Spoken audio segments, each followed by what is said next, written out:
Audio Jungle.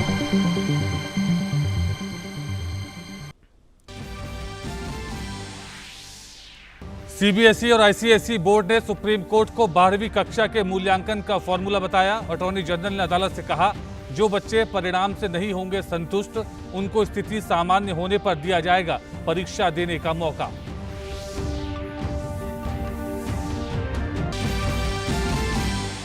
रक्षा मंत्री राजनाथ सिंह ने असम के लखीमपुर से लद्दाख, अरुणाचल और जम्मू कश्मीर में सीमा सड़क संगठन की 12 परियोजनाओं का किया उद्घाटन। किमिन 14 सड़क योजना अरुणाचल को राष्ट्रीय राजमार्ग 15 से जोड़ेगी। रक्षा मंत्री ने चीन के साथ सीमाओं पर बेहतर बुनियादी ढांचे और संपर्क के लिए बीआरओ की सराहना की।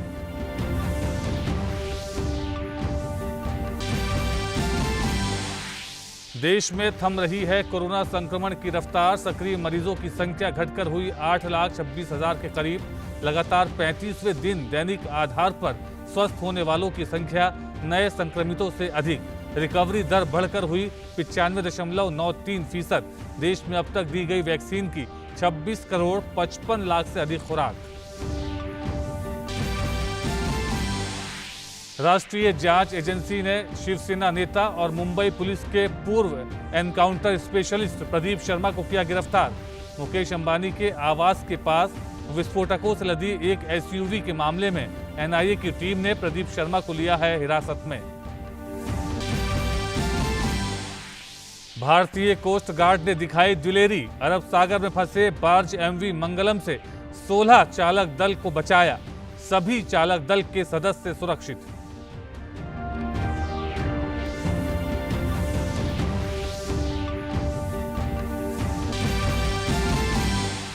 और खेल की खबरों में भारत और न्यूजीलैंड के बीच विश्व टेस्ट चैंपियनशिप का फाइनल मुकाबला कल से शुरू।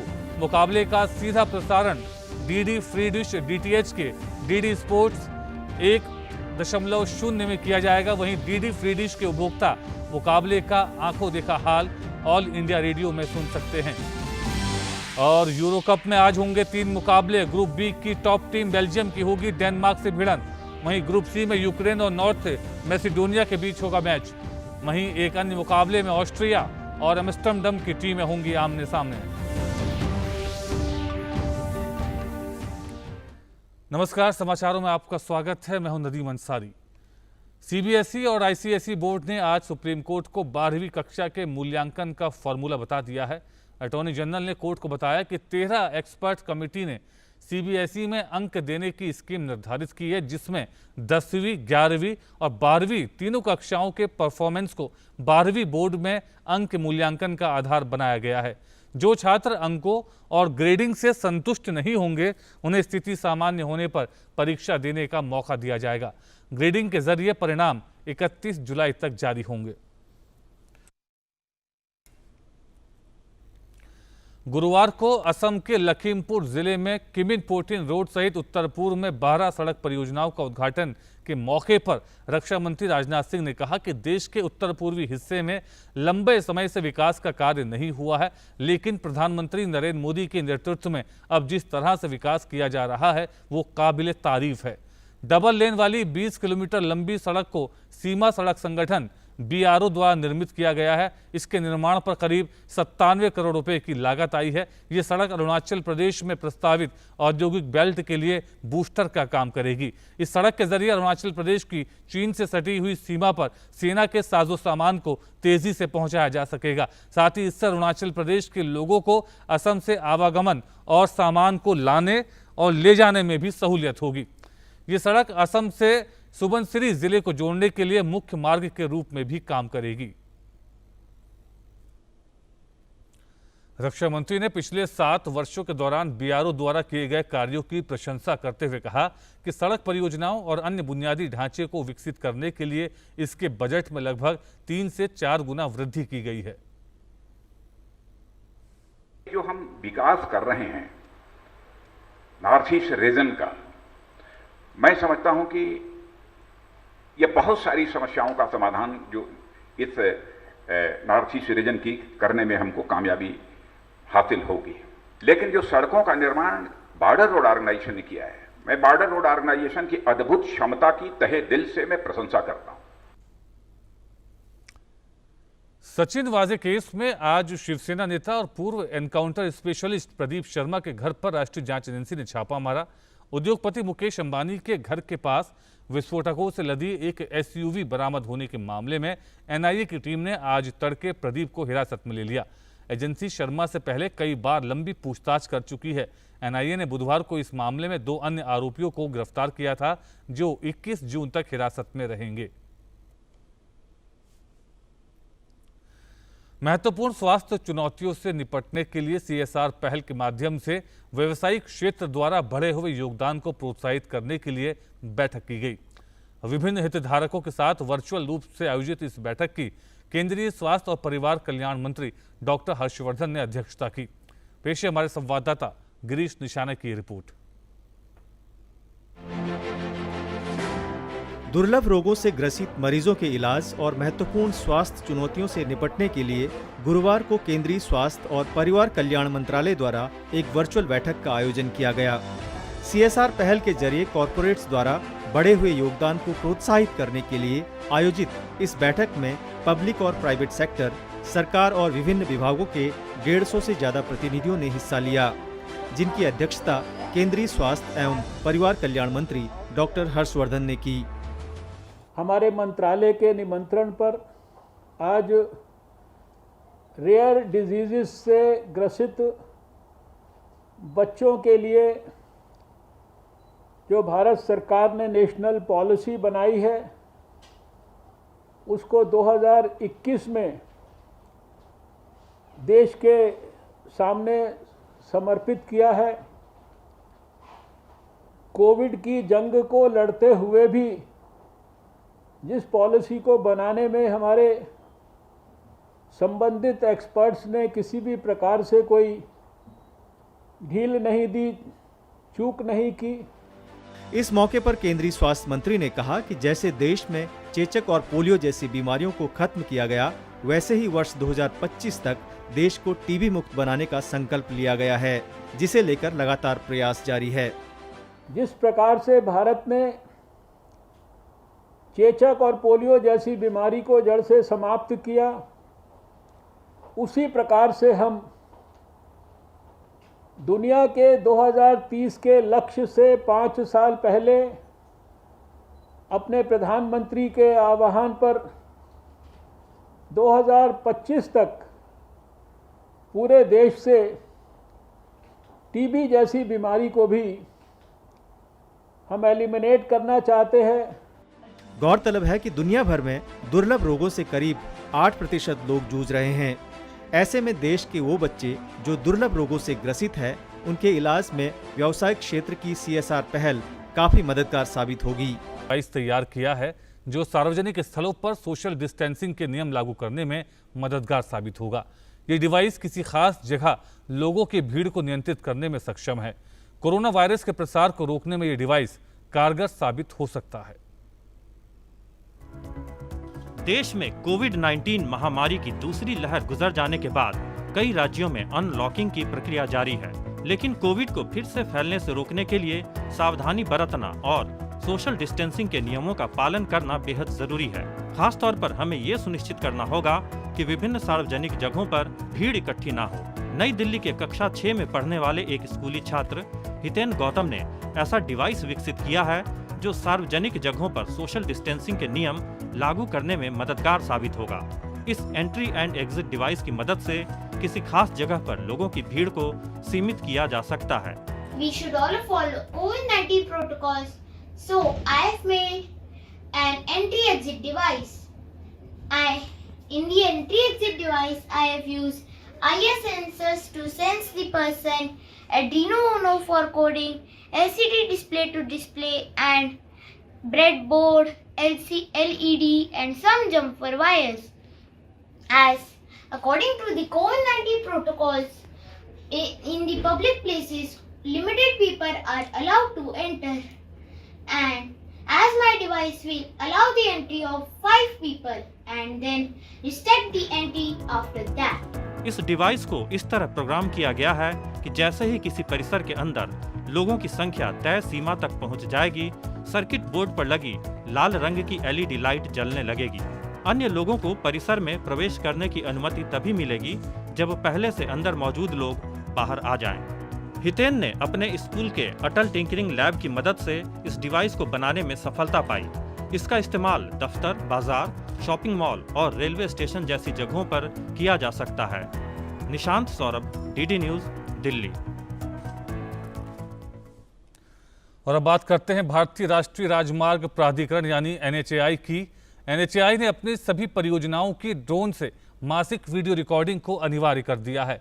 NHAI अब परियोजनाओं की शुरुआत और उनके पूरा होने तक हर महीने ड्रोन सर्वेक्षण करेगा। देखिए हमारे संवाददाता अभिषेक सिंह की रिपोर्ट। भारतीय राष्ट्रीय राजमार्ग प्राधिकरण ने राष्ट्रीय परियोजनाओं के विकास, निर्माण, संचालन और रखरखाव के सभी चरणों के लिए ड्रोन से मासिक वीडियो रिकॉर्डिंग को अनिवार्य कर दिया है। NHAI ने ये कदम राष्ट्रीय परियोजना में पारदर्शिता, एकरूपता और नवीनतम तकनीक को अपनाने के उद्देश्य से शुरू किया है, जिसके तहत राष्ट्रीय परियोजनाओं के विकास, निर्माण, संचालन और रखरखाव के सभी चरणों की मासिक वीडियो रिकॉर्डिंग ड्रोन से किया जाएगा। बुधवार को NHAI ने बयान जारी करते हुए राष्ट्रीय परियोजनाओं में कार्यरत सभी ठेकेदारों को दिशा निर्देश दिया कि उन्हें प्रतिमाह पर्यवेक्षण सलाहकार की टीम की मौजूदगी में ड्रोन से वीडियो रिकॉर्डिंग करनी होगी। इसके साथ ही उन्हें इसे NHAI के पोर्टल डेटा लेक पर वर्तमान और पिछले महीने के तुलनात्मक परियोजनाओं की वीडियो भी डालनी होगी, जिसका पर्यवेक्षण सलाहकार टीम समीक्षा करेंगे और परियोजना के विकास से संबंधित डिजिटल प्रगति रिपोर्ट्स पर सलाह मशविरा दे सकेंगे। NHAI के इस कदम से निर्माण का भारतीय तटरक्षक बल ने मुंबई के पास अरब सागर में एक दिलेर ऑपरेशन में एक नौका से 16 लोगों को निकाला है। बार्च MV मंगलम से एक SOS प्राप्त करने पर कोस्ट गार्ड ने खराब मौसम और खराब समुद्री परिस्थितियों के बावजूद 2 चेतक हेलीकॉप्टर लॉन्च किए। तटरक्षक बल का जहाज सुभद्रा कुमारी चौहान भी रवाना हुआ और चालक दल के 16 सदस्यों को MV मंगलम नौका से सुरक्षित बचा लिया गया।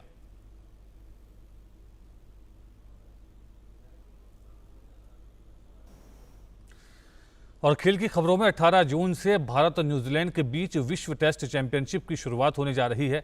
न्यूजीलैंड की टीम अच्छी फॉर्म में है नजर आ रही है। पिछले हफ्ते इंग्लैंड को उसकी जमीन पर खेले गए 2 टेस्ट मैचों की सीरीज में न्यूजीलैंड ने 1-0 से हराया था। दोनों टीमों के बीच खेला गया पहला टेस्ट मैच ड्रॉ रहा, लेकिन बर्मिंघम में खेले गए दूसरे टेस्ट मैच को न्यूजीलैंड ने बेहद आसानी से 8 विकेट से अपने नाम किया।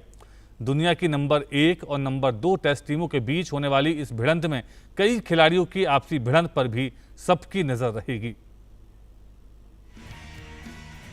विश्व टेस्ट चैंपियनशिप को लेकर भारत और न्यूजीलैंड दोनों ही टीमों के पास कुछ ऐसे खिलाड़ी हैं जिनका चलना टीम के लिए बेहद जरूरी है, या यूं समझा जाए कि अगर ये खिलाड़ी चले तो दूसरी टीम के लिए दिक्कत का होना तय है। Kane Williamson versus Jasprit Bumrah. भारतीय टीम अगर 18 जून से शुरू होने वाले वर्ल्ड टेस्ट चैंपियनशिप के फाइनल में अपनी धाक जमाना चाहती है तो सबसे ज्यादा जरूरी होगा जसप्रीत बुमराह का चलना। हालांकि जसप्रीत भिन्न भिन्न कारणों से लंबे समय से भारतीय टीम से अंदर और बाहर होते रहे हैं। घरेलू सरजमी पर भी और आइए अब सीधे रुख करते हैं विदेश मंत्रालय की प्रेस कॉन्फ्रेंस का। Concluded EM's visit. Pushkar from New Indian Express is asking, EM visited Qatar twice within a week. Could you please share details about his meetings with top Qatari leadership? Saddam from Vion is asking that EM was in Qatar 2 times in span of few days. What was the key focus and how much Afghanistan was part of conversation? Sandeep from Tribune is asking, could you tell us about EM's recent interaction in Qatar, Kenya and Kuwait? Agni Roy from ABP is asking, EM visited Qatar twice in a week and met leadership there. Doha being the center of US Talib talk, does this double visit has any significance for Kabul diplomacy? I have similar question from Deepak Ranjan from PTI Bhasha. Thank you, Yatin. Look, EM recently visited both Kuwait and Kenya. During these visits, he transited Qatar, and during these transits, he met with his Qatari counterpart as well as the senior members of the Qatari leadership. As Qatar is involved in the Afghanistan peace process, the issue of Afghanistan Zalmay Khalilzad, happened to be in Doha during this period of EM's visit and called on EM to brief him on the recent developments regarding Afghanistan. As regards Kuwait and Kenya, we have issued, I think we have issued detailed press releases apart from sharing other information through social media and on our website. I really don't have much more to add for the moment on that. Yatin. Daria from Sputnik is asking, Turkey says that it would provide security cover at the Kabul International Airport. The Turkish leadership has also asked Pakistani security agencies to help in the effort. How does the MEA views the development? Overall, are there any concerns about such calls for Pakistan's greater involvement in Afghanistan after US troops exit? I think our position regarding the Afghan peace process is well known and I need not repeat it today. As regards your specific question, we can only speak for ourselves. India has been pro-development, pro-democracy, pro-human rights, pro-progress. It is for the people of Afghanistan to judge how each of their partners on how the actions of these partners have affected the Afghan people. I think I will leave it at that. Daria from Sputnik has another question. Pakistan's foreign minister has written to the UN Security Council expressing concern that India seeks more administrative changes in Jammu and Kashmir. Is India planning a rebuttal of these claims at UNSC? Deepak Ranjan from PTI Bhasha is asking, Pakistan के विदेश मंत्री ने हाल ही में संयुक्त राष्ट्र के अधिकारियों को जम्मू कश्मीर मामले पर पत्र लिखा। वहां का शीर्ष नेतृत्व इस मामले में दुष्प्रचार करने में लगा हुआ है। इस पर आपकी क्या प्रतिक्रिया है? I have a similar question from Madhurendra from News Nation. Look, I will only say that the Union Territory of Jammu and Kashmir is an integral part of India. No amount of questioning can change this reality.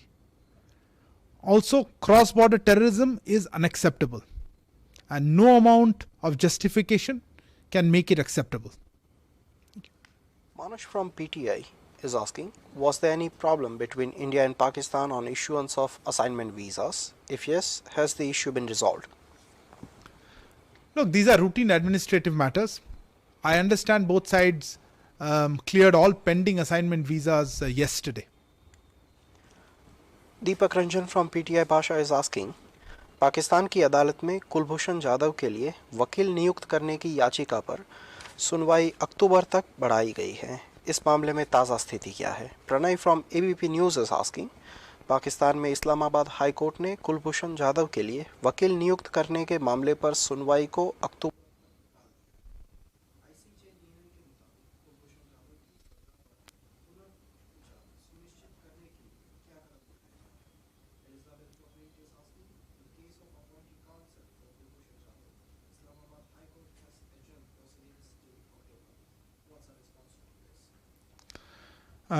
We have seen the news reports relating to the review and reconsideration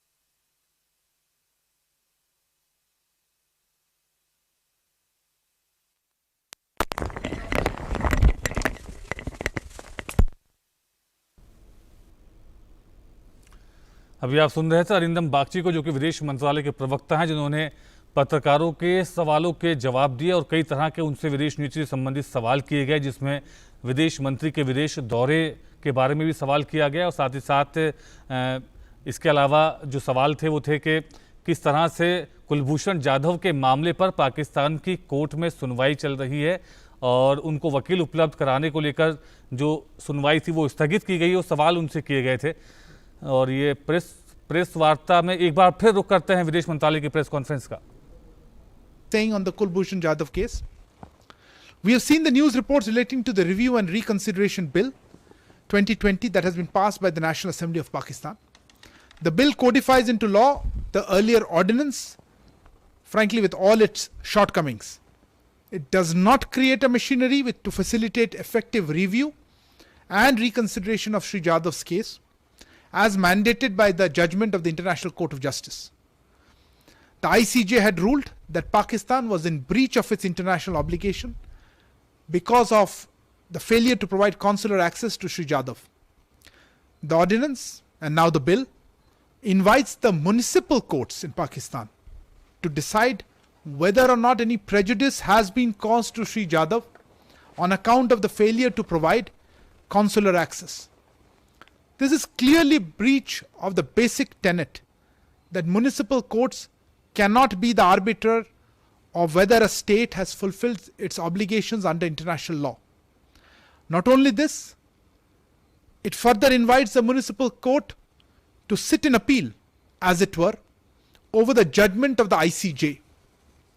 We call upon Pakistan to take appropriate steps to address the shortcomings in the bill, to comply with the judgment of the ICJ in letter and spirit. Yatin. Madhurendra from news nation is asking, Bharat को मिलने वाली विदेशी vaccine को लेकर क्या update है? Sandeep from Tribune is asking, is there any clarity on how many vaccines will be gifted to India by US and by when? Praveen Gautam from News Point is also asking similar question. As I have said earlier, we are awaiting further details regarding the timeline and the quantity of vaccines that the US government has announced that it would share with various countries, including India. I don't have any particular update for the moment on that. Pushkar from New Indian Express is asking, the US Embassy has opened visa applications. However, universities are insisting on vaccines by Moderna, Pfizer and Johnson & Johnson. Is any alternate being worked out for those students who have taken Covaxin or Covishield? Look, there is no uniformity in these requirements. The US government has clarified that the vaccination is not a mandatory requirement for traveling to the US for our students. I also understand that there are multiple conversations going on between our students and the universities. We would obviously support our students. I think everyone concerned is interested in ensuring that the students are able to reach the universities and undertake regular classes. And we hope that a constructive solution is found. Saddam from Vion is asking, Japan has said that it will issue vaccine passports to its citizens. Do you see its wider implication with more countries soon issuing such passport, and will India issue such passports? As you are aware, there is an ongoing global debate on this issue of so-called vaccine passports. We feel that this has to be linked to the larger issue of vaccine equity, given that many developing countries have not yet been able to vaccinate a large population of a percentage of their population. We would favor discussions on the subject of vaccine passport with greater focus on vaccine equity. I don't have any information about India issuing any vaccine passport. Madhurendra from News Nation is asking, WHO में Covaxin के approval को लेकर क्या update है? ये Covaxin का WHO में जो इमरजेंसी यूज़ ऑथराइजेशन के लिए जो अप्रूवल की बात हो रही है, हम इस पर काफ़ी नज़र रखे हुए हैं. हमारी यही अपेक्षा होगी कि जल्दी से जल्दी ये पूरा प्रक्रिया कंप्लीट हो जाए. बाकी इसके डिटेल जानकारी के लिए मैं रिक्वेस्ट करूंगा कि आप कंपनी से डायरेक्टली पूछें. Amity Sain from Hindu Business Line is asking, can you share some information on the government panel constituted to oversee foreign vaccine supplies? What is its composition and what are the issues it will consider? How soon do you think it can take decision on indemnity for Pfizer and others, as this matter has been pending for long? Look, this vaccine panel, as you called it, has been set up under the Niti Aayog chairmanship of Dr. Paul, and I think it would be best if you contacted them for details regarding this. Next set of question is on fugitive Mehul Choksi. Pushkar from New Indian Express is asking, any update on Mehul Choksi? Shrinjoy from Times Now is asking, India has spoken about bringing back both Mehul Choksi and Nirav Modi. What progress has been made? Deepak Ranjan from PTI Bhasha is asking, भगोड़े हीरा कारोबारी मेहुल चौकसी को Dominica से प्रत्यर्पण कर भारत लाए जाने के मामले में अब तक क्या प्रगति हुई है? I have similar question from Madhurendra from News Nation and Pranay from ABP News. We understand that Mehul Choksi continues to be in the custody of authorities in the Commonwealth of Dominica, and legal proceedings are underway. Government of India is actively engaged with the Dominican government to seek the early deportation or handing over to India of Mehul Choksi to face justice in our country. The criminal charges that Mehul Choksi faces in India and the facts relating to his continued Indian citizenship have been suitably brought to the attention of the authorities in the Commonwealth of Dominica. Praveen Gautam from News Point is asking, बताया जा रहा है कि प्रधानमंत्री नरेंद्र मोदी साल के अंत तक अमेरिका का दौरा कर सकते हैं। ऐसा है तो इस यात्रा का क्या उद्देश्य रहेगा, इस पर थोड़ा प्रकाश डालें। Sreenjoy from Times Now is asking, is the prime minister expected to visit Washington DC in the fall of this year? Look, I don't have any information to share on this. As you know, announcements of such kind of visits are made at the appropriate time, and for the moment I don't have anything to share with you. Gautam Lahiri is asking, some senior leaders from Myanmar have taken shelter in India's northeastern states. What's the government view on this development? What is India's view on shadow government of Myanmar formed by the dethroned democratic leaders? How India looking at the corruption charges framed by junta government of Myanmar against Aung San Suu Kyi? I would refer you to the Ministry of Home Affairs on queries of this nature. As regards the situation in Myanmar, we support the ASEAN initiative and we are in regular touch with ASEAN countries. Sandeep from Tribune is asking, now that over 3 weeks have passed, is there clarity on the Sri Lankan law on Colombo Port City, and what is the status of Indian infrastructure projects that were discussed by EM Jaishankar in January? Surely there should be clarity on these aspects by now. I think you're mixing up two quite different issues. I don't know about whether there should or should not be any clarity. Regarding the Colombo Port City project, we have been closely following recent developments from our security perspective. We have also noted the concerns that have been raised in Sri Lanka regarding several aspects of the framework for the Colombo Port City project. We expect Sri Lanka will remain mindful of our excellent bilateral cooperation, including for mutual security in our shared environment, which includes the maritime domain. As regards our projects, India has a very extensive portfolio of development partnership projects in Sri Lanka, and we are in regular contact with Sri Lankan authorities regarding the implementation of these projects. Madhurendra from News Nation is asking, इमाना सहित कई पाक समर्थित organisations ने भारत के Covid crisis का फ़ायदा उठाते हुए मदद के नाम पर विदेशों से फंड जुटाए और फिर इसी फंड को भारत विरोधी गतिविधियों में इस्तेमाल किया गया। पाकिस्तान के इस षड्यंत्र पर सरकार का क्या स्टैंड है? Saddam from Vion is asking, US-based Pakistan-linked charity organization Imana collected funds for assistance to India to deal with the COVID crisis. Has MEA investigated it? If they have sent assistance to India? Since the report by Disinfolab says money they collected went to terror outfits in Pakistan, has this been taken into cognizance by MEA? We have seen media reports in this regard. I do not have any further details to share for the moment, and we are trying to ascertain more information. As soon as we have something, I'd be happy to share them with you. Sadan from Vion is asking, will India join B3W project announced at G7? Look, I recall this question was asked at the media briefing immediately following the G7 summit to Additional Secretary ER in the ministry. Let me reiterate that relevant agencies of the Government of India would study the proposal and engage as appropriate at a later stage. I don't think I have much else to add for the moment. Maha from CNN News 18 is asking, any response to the UN rapporteur on human rights calling the incarceration of Natasha Narwal and Devangana Kalita as deeply concerning?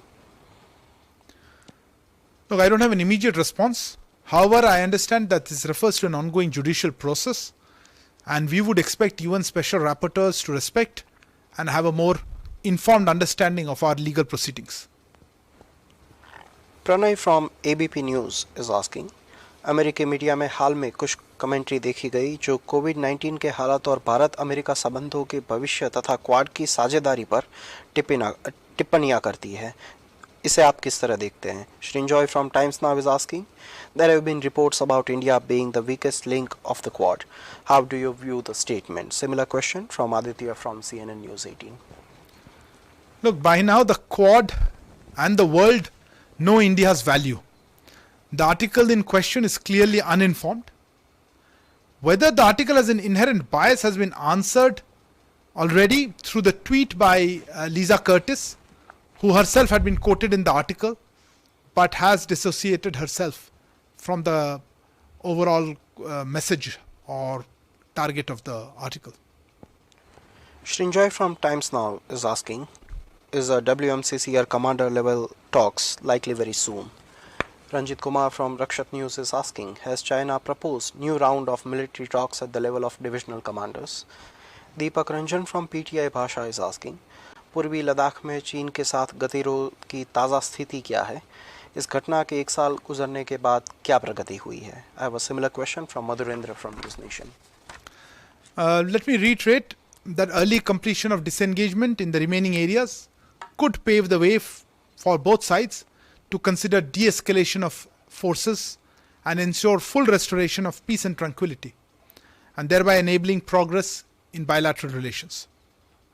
I have no further questions, sir. Thank you, Yatin. Before I close, let me just remind all our viewers that International Day of Yoga is on Monday, 21st of June, and all our embassies and consulates across the world will be celebrating this event. In fact, over the weekend itself, as well as in 21st and beyond.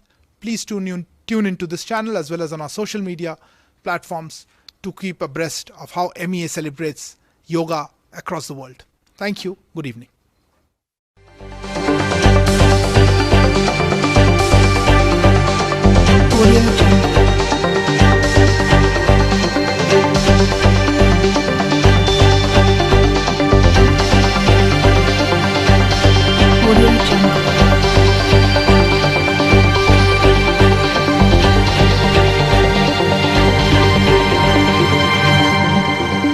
Audio Jungle.